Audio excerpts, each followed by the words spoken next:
People of the Purple Butterfly here, otherwise known as PP7 on Twitter and YouTube, people elsewhere on the internet. My blog is located purplebutterfly-people.blogspot.com. My soaps, Purple Butterfly Soaps, can be located at people.etsy.com. And my t-shirt designs, purplebutterfly-people.tmail.com. And the chef soap is done. It has been just under 24 hours, but I'm dying to see how it looks, so I'm going to go ahead and cut it and then give it its cure time. Yeah. It has no added color, but because of the coffee and the orange rinds and coffee grounds and everything, it looks very good. So let's get this going. First, let's show you what it looks like. Is that pretty or what? Okay. Well, first thing we have to do is get it out of this mode, which means I need to break the seal.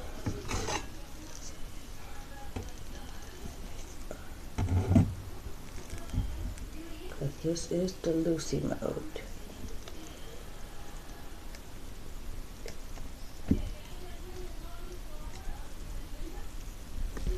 It's a non-stick mode, but you have to break the seal or you'll never get it off of the sides. I think I showed that in a couple of videos way back when. There's one soap in specific that it just stuck everywhere, and I literally had to take a knife and spread the soap that stuck to it back onto it, like, you know, I was frosting a cake. Boy, that's in there good.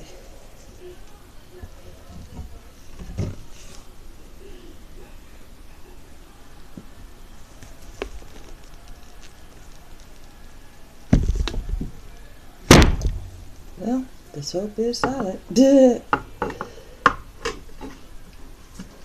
I usually like to cut things before they get that solid, but hey, 'tis what it is. It's going on about 5 o'clock in the morning, and Mom was rather active last night, so if she's like that, I don't know if she's going to spend the morning being active or if she's going to go to sleep and let me sleep. So I figured while I had the opportunity and while she is still asleep, get this done and then get some sleep real quick. Okay, slide this here.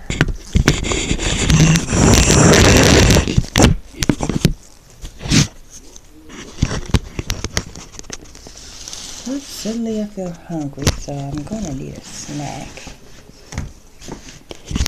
Maybe since I'm walking right past the soaps, I'm gonna go ahead and cut it. Yeah. So.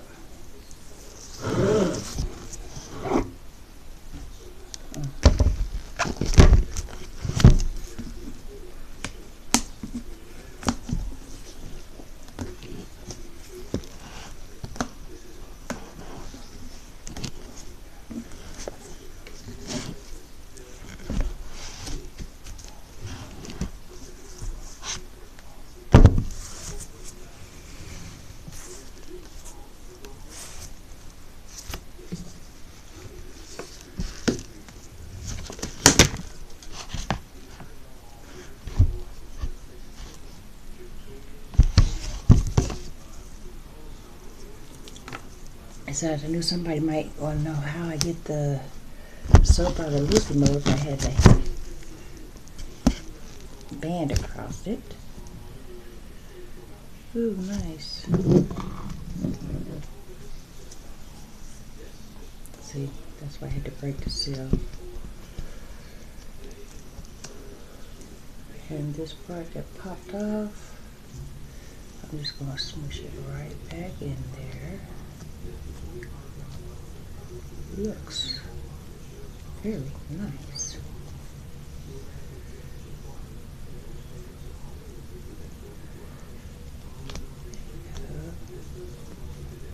Well, I stand corrected. It's not solid. In fact, it's still rather soft. But that's also why I gave Lucy Mode extra time, because when the Lucy Mode isn't ready, you gotta take it apart and you get all kinds of surprises. Yeah.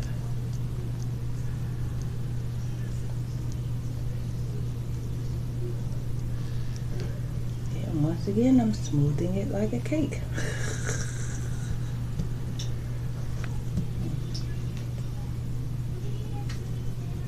But that's fine, because then when I bring you back, you won't be able to tell where that was at all. But it'll still be ready to cut, and I don't have to put it back in the mold because, well, the Lucy mold comes apart.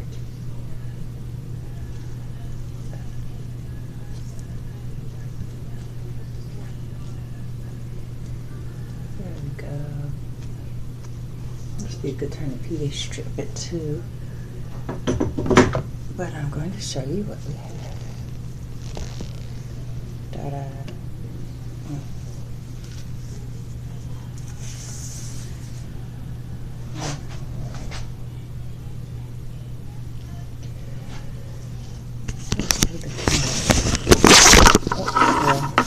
Not quite that far.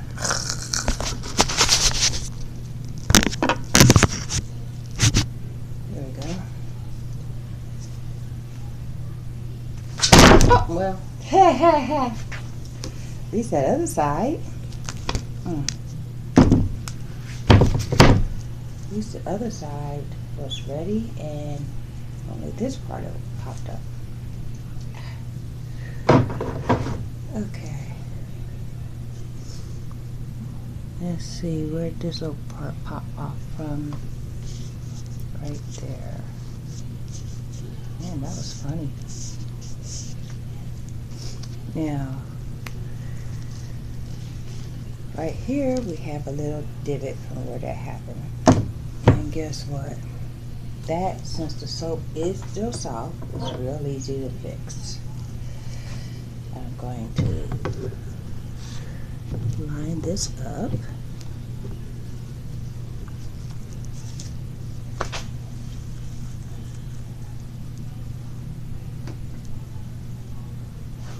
Right where it came off of.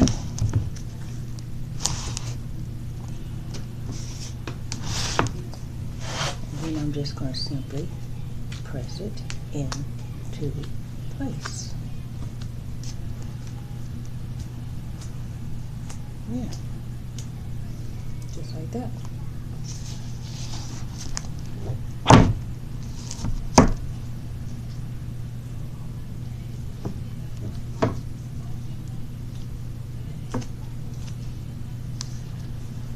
There we go. I keep telling people, and they keep not believing me. Soaping ain't never dull. So now that I've got that part, I'm just going to loosen this part if it's ready.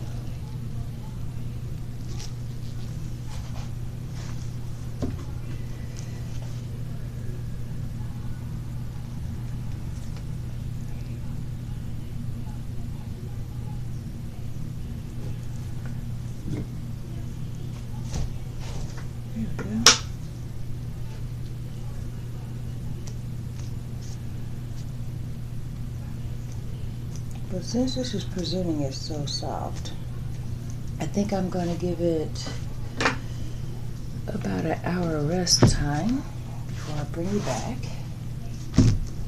for the cut. Yeah.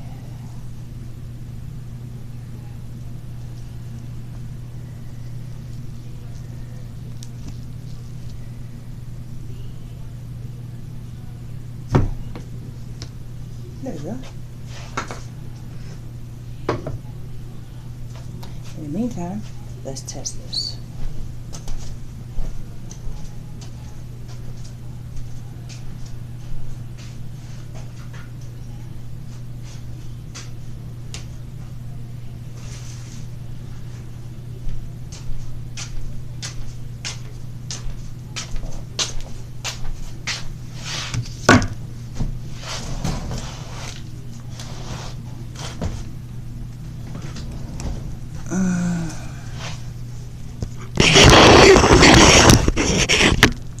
Soft soap doesn't always be soft because it just hasn't had enough time to set up. Sometimes it's soft because I used the wrong ingredients or whatever. I don't think that's the case. This got a substantial amount of palm and lard and canola and the other ingredients, but there's all kinds of variables that can go wrong.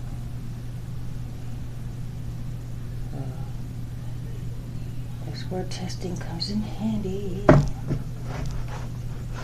Let's see. pH strip. I think I grabbed 2, but doesn't matter. It's still very, very accurate.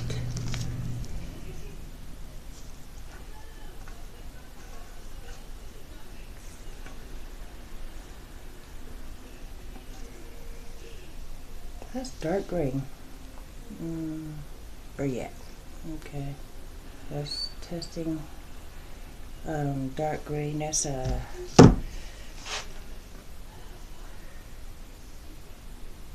nine.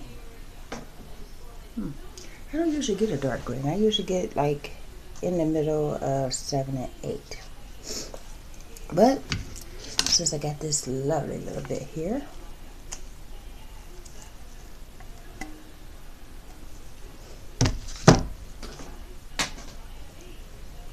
you had your turn. Your little cousin already did the strip test. You wait. Yes, not only do I talk to myself, I talk to my testing strips too. Yep. Because it's so much fun being me. Now let's lather this up. I'm going to take this to a different room to do this part. Yeah. Come with me. Hey, Mommy. Alrighty then.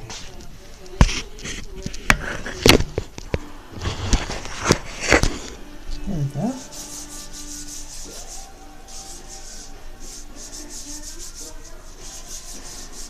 I don't have enough water on my hands. Or enough soap.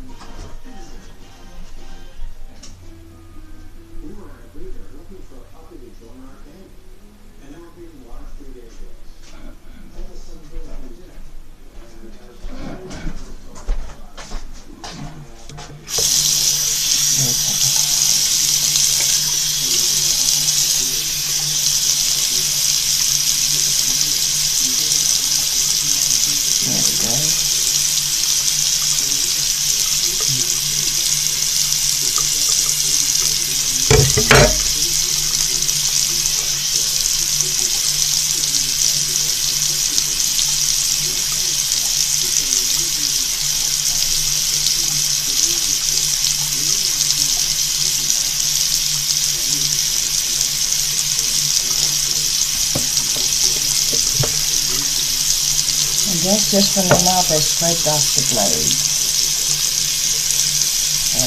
Imagine if you take a bar and, wash your hands with it. really, really, really soapy. Because there's a lot of soap presenting and the soap is not even ready.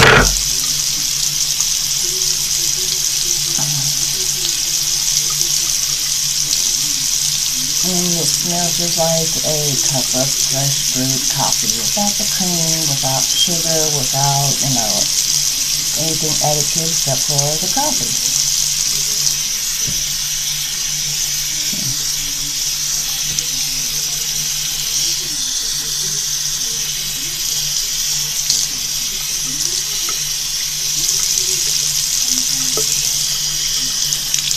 This is clean, without too many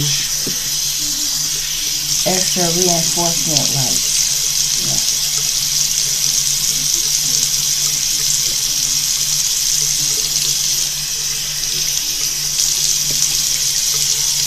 There we go.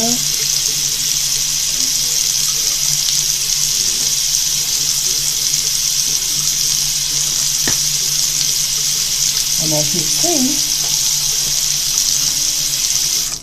the gloves were compromised. It's got water on it. But that's not the gloves' fault. It's that blade.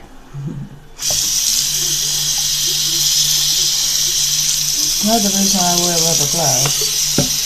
Now that was a hot soap. Washing my hands and scraping it along a very sharp stainless steel blade is not the ideal thing you should do.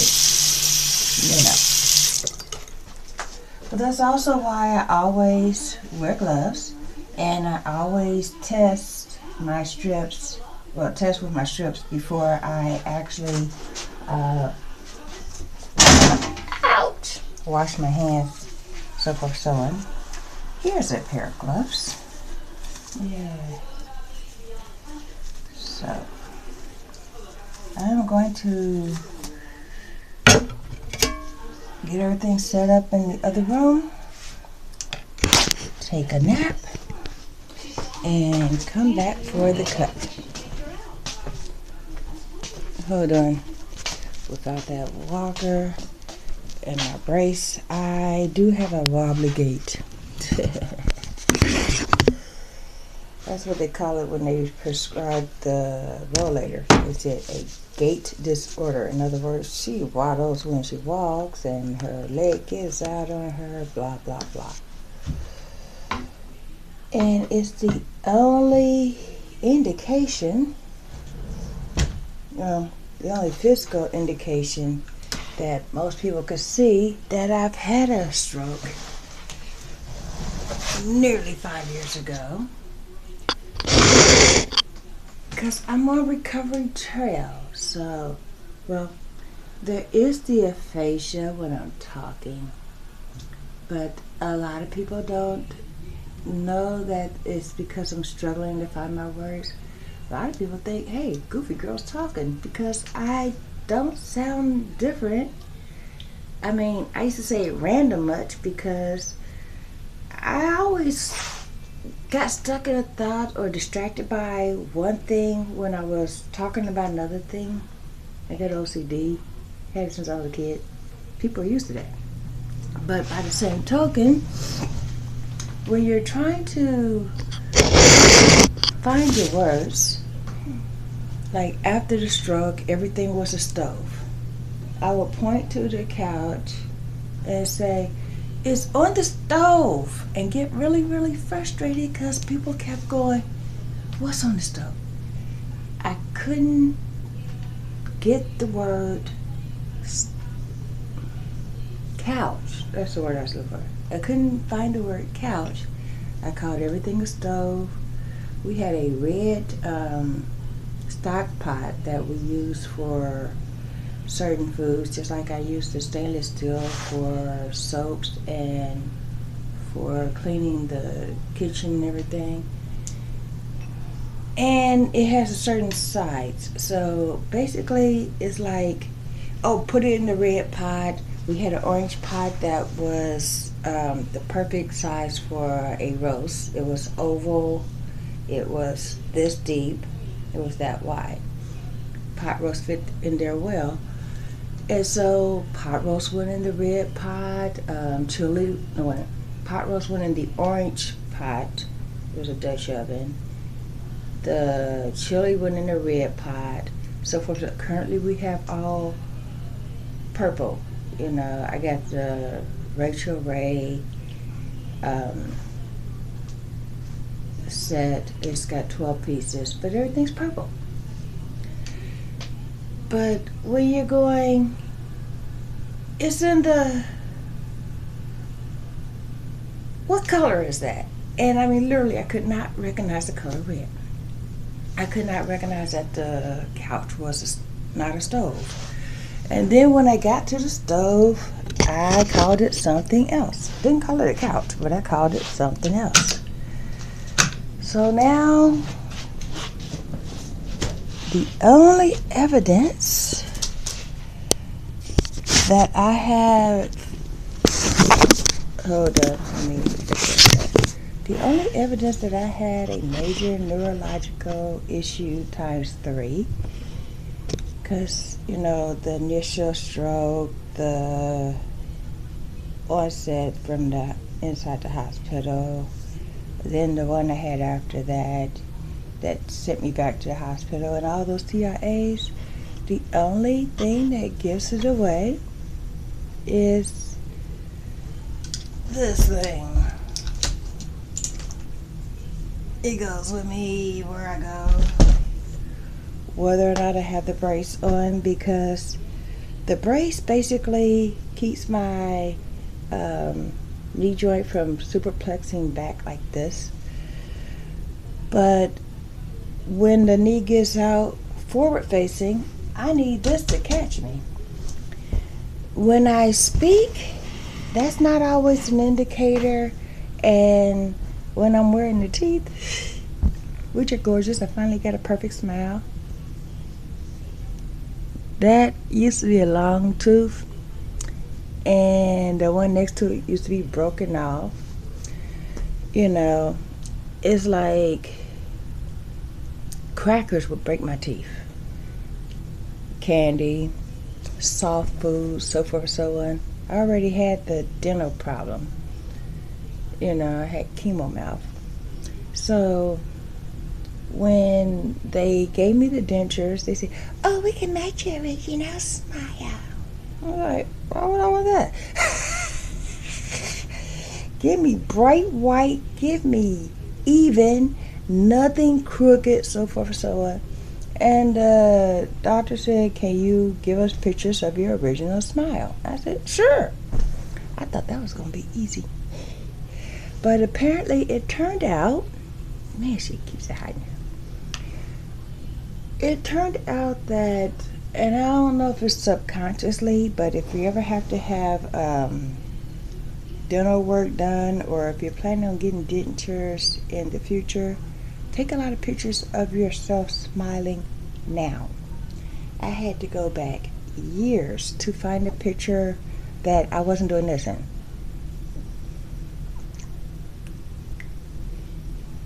Because I would make faces and smirks, but I wasn't doing, you know, I guess subconsciously I stopped smiling, and then there was no pictures of it. So then somebody say, "Well, show us a picture of your original smile, we can match it up." And all of a sudden, here's no pictures. It's like right before they cut out my thyroid, all the pictures of that time period, every last one of them had a scarf or a necktie or something that basically distracted from the neck. And by the time they diagnosed that the little nodule was a goiter, was going to have to be removed, and it was a cyst trunk thing and a mass and all that, I have 3-4 years worth of pictures where my neck was covered. Had a turtleneck on, had a scarf on, so forth, so on. You don't realize you do certain things. Hold on. There we go. You don't even realize you do certain things until someone say, hey, can I get a picture of that? So if you're even considering dentures, implants, even a root canal, have someone take a picture of you with a smile. In fact, that's how I got the pictures I did have. Someone else took them. You know, only one of them were, here's a selfie. So that's when they discovered that, you know, because the doctor wanted to give me this dingy looking color for the teeth. I was like, my teeth are not that color. I mean, even with the teeth being as bad as they were, people say I have a spooky smile. And the doctor got a spooky smile. I went, yeah. And he goes, yeah, your gums are dark and your teeth are actually very bright. Even though the cavities and everything were showing up, it was kind of spooky for some people. So when they did the indentation thing, where the mold rather, and they had the stack of pictures that I showed them. In fact, I made one picture, it's on Facebook now, where it's like 9 pictures of me with a smile, because I'm like, really? It took me that long to find so few pictures of me actually smiling. I wanted to save it just in case I never seen pictures of me smiling again, because, you know, I've had a happy life and it's had some challenges, but I never knew I wasn't smiling in pictures. It's like after the surgery, people were going, wow, you look sad. What's wrong? You look sad. It's like, I'm not sad. I just don't have teeth. You know. I did do a video on that. But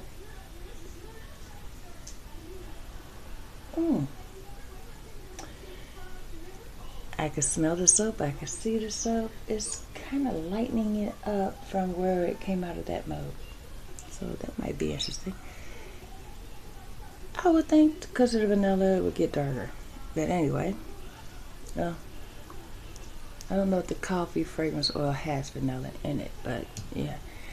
Anyway, I did a video on that because everybody, I mean my mom, my daughters, my ex-husband called me. That was a trip. You know, my friends, everybody's going, what's the matter? My doctor, when I went for my appointment, is going, you feel okay? It's like, what? Well, when you don't have teeth, this part of your chin just kind of sinks. And I was awake. And because of the stroke, this side of my body, I mean, every now and then I still can't feel this side. And the entire side of my face, which is kind of sag, without the dentures in, it still droops on this side. So we put droop and then no jaw support, and yeah, I guess I look depressed. And I wasn't even depressed at the hospital 30 minutes after they brought me to my room and told me I had a stroke. I just grabbed the camera and said, well, looks like I had a stroke. My hair was everywhere. There was tubes coming out of everything. Didn't realize how serious it was, but yeah. But getting back to when they did the teeth, I mean, just now I could see part of my lip is still hanging over. And that doesn't bother me because it gives the illusion that those are not dentures because of the way my teeth fit in there. But that one tooth that used to kind of like scratch the bottom of the, you know, and break and all that, that used to be long, that's the only short tooth or uneaten tooth that I have. And they did that on purpose. And I went, that's kind of, it's like, yes, they have a long tooth, you have a slightly shorter tooth. And when I went on my merry way for the first time. I was at UDF, and I went, "Hey, how you doing, Sheila? Hey, Mr. Dave." You know, all my friends that I had there. And this one kid, he was new, but he remembered me. And he goes, "Hi, Miss K." And I went, "Hi. You don't remember? I used to ride your bus." And I went, "What year was that?" "When I was like 9. I went, "Oh, and you're how old?" He was 19. So yeah, he remembered me.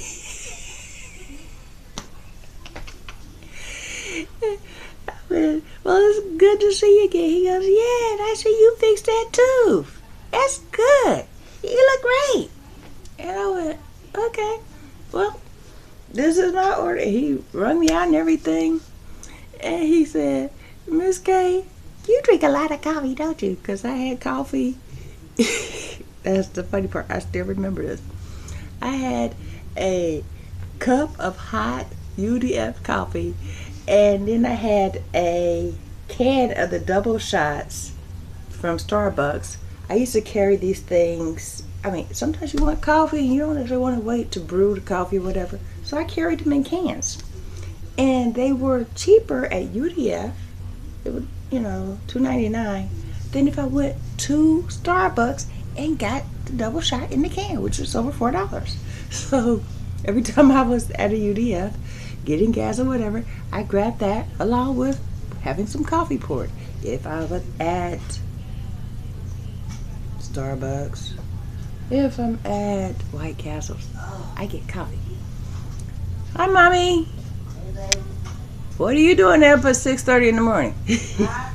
So what are you doing up so early? Ah, never mind. Anyway, making a video. I was gonna cut that soap, but it's a little too soft at the moment, so I'm letting it rest. And then, you know me, I got stuck on a random. But that's what makes me me. So anyway, I got all the way home before I said, somebody asked me if I got my tooth fixed. And Mom went, "But they're denture." Well, yeah, they do kind of look really, really natural. So the first thing I did, I put that on a video too. Because when someone says, "Hey, did you fix that tooth? Hey, looks good, you fixed that tooth." And I went to the drive-thru after that. Someone else said the same thing. "Hey, your teeth look great. What you do, have a root canal done?" And they didn't realize they were dentures. So, and yeah, if you're gonna have somebody fix your original smile, fix all the good parts of your original smile. Not a crooked tooth, not, hey, this tooth was one row back from that tooth, and no. People that have dental issues, they don't want to get the same crooked stuff when it's being fixed. They want fixed teeth that are perfect, or even at least, and functional. Anyway, this has been 33 minutes. I still didn't cut that soap. And Mom's awake. I'm going to see if she's going to go back to sleep. Otherwise, we're going to be having breakfast 2 hours early. And I'm still sleepy. So I will bring you back and do something with this lighting. Oh, and that's another thing. I actually put the lamp up here thinking it would help the lighting situation in the room, because from here I could see the dining room table clearly where I used to cut the soaps.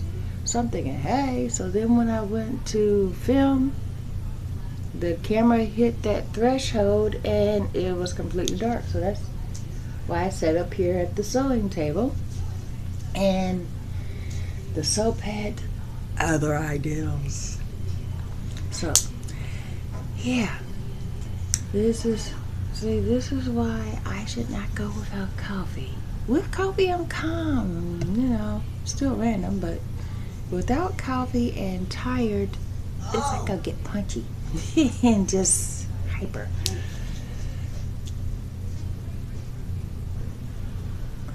But I do have a reverse metabolism.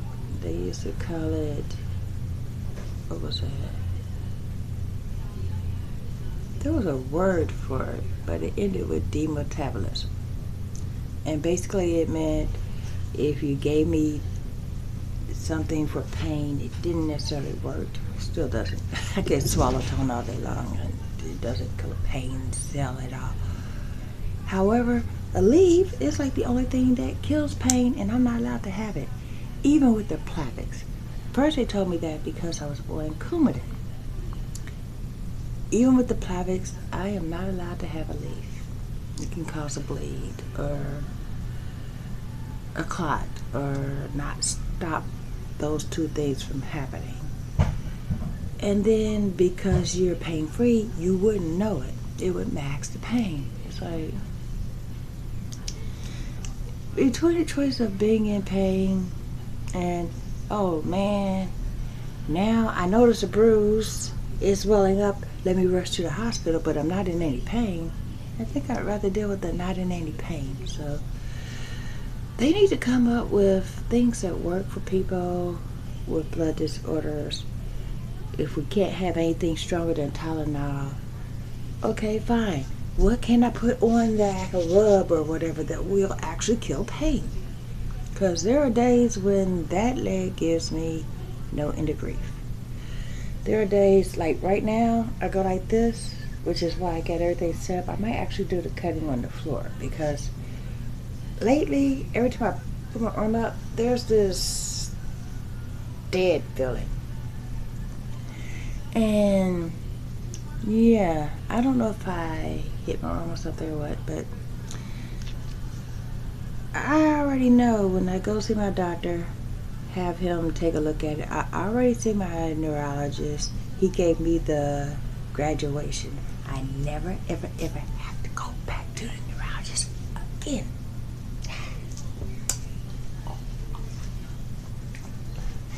That's a celebration. I mean, he's a nice guy now. He knows his stuff, but to go to him means I had another stroke or I had another neurological issue or something like that. So, Dr. Flaherty, Nurse Michelle, I love you guys, but I'll never want to see you again. I said that to Nurse Michelle too. I said, no offense, but I hope I never see you again. She goes, that's our hope too. Love you. Nice seeing you. She waved me on out the door. And there's a mail I got that I didn't know I had. And that one has my daughter's name on it, which is probably why he got confused with my stuff. Anyway, I might go ahead and cut this up after all, but no, I'm thinking, because like I said, I got excited about cutting that soap, and then there's no soap cutting, and yeah.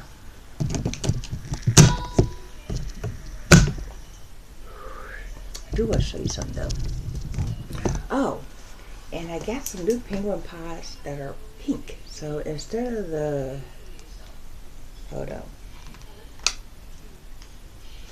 The reason they call that a penguin is because it kind of reminded the creator of a penguin. They also got one that's more round that came after it called a dolphin. It does look like a fish, but it doesn't look like a dolphin to me. But this part, that's the pie. I just ordered some in pink because they do have a special edition out now where the penguins come in purple, pink, and sky blue. And when I've seen it, and it has a little opening right there for being able to see the liquid. The way I see the liquid, because that is solid, I just go like this looking, look like towards a light. You can actually see through that very dark plastic. Let's see if I can show you. you can actually see if there's fluid right through there. So that way, if I'm running low on juice, but I don't want to pop off the whole thing, I'll just go like that and see if I can see the bottom end of the pot. Well, the pink one is clear. So basically, I can just look right through it. Well, actually, I could do that right here, but you have to kind of have the light a certain way. But I could look right through it and tell if there's juice in it because it's see-through and it's pink. So that's why I took the pink off of the pot, because I figure with the new pots being pink, I might just leave it this way and let it stay pink right here. Because, you know, like this, it looks just like it's for a guy. So with the pink, you know, and the only place it'll be black would be right here where this panel is, because that's the default color. But this part would be pink. And then I could just, you know, put some more paint on there. Or since I now have gel polish, I could just, you know, match a coat up, put a design on it, nuke it, and I don't even have to worry about waiting for the paint to dry. It's like, hey, beep, beep. When the light turns off, it's solid. You know, wipe off the sticky layer and you're done. I want to show you something quick. Hold on. Let me relock that wheel. Oh. Alright then.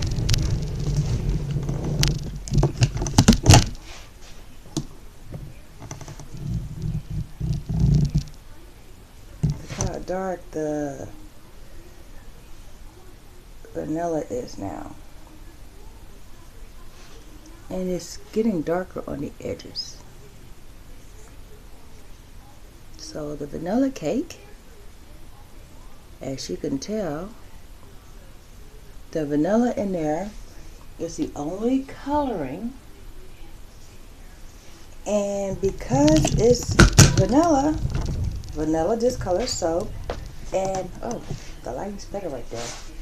So yeah, it's a really stark contrast to the pure white of the soap here, because this is the part that had no scent, no coloring, not even titanium dioxide. That is the natural color of the soap. And then the vanilla fragrance oil. But anyway,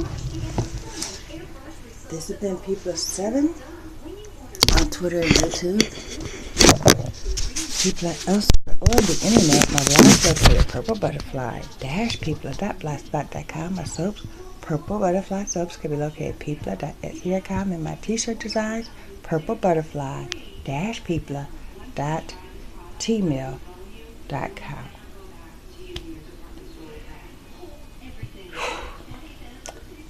I'm getting winded. Anyway, and I didn't close up that water. Okay. Anyway, y'all stay blessed. Stay tuned for the cut. Bye now.